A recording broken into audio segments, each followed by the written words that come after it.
حابب أبشر كل من كان يقوم على أعمال كثيرة، قيام ليل، قراءة قرآن، السعي في حاجة الناس، الفقراء، المساكين، طلب العلم، ثم أقعده المرض أو حجبه السفر.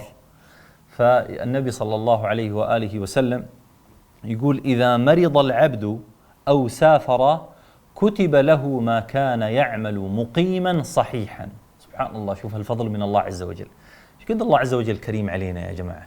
الله عز وجل كريم، كرم وسع كرمه ورحمته كل شيء، جل الله تعالى في علاه.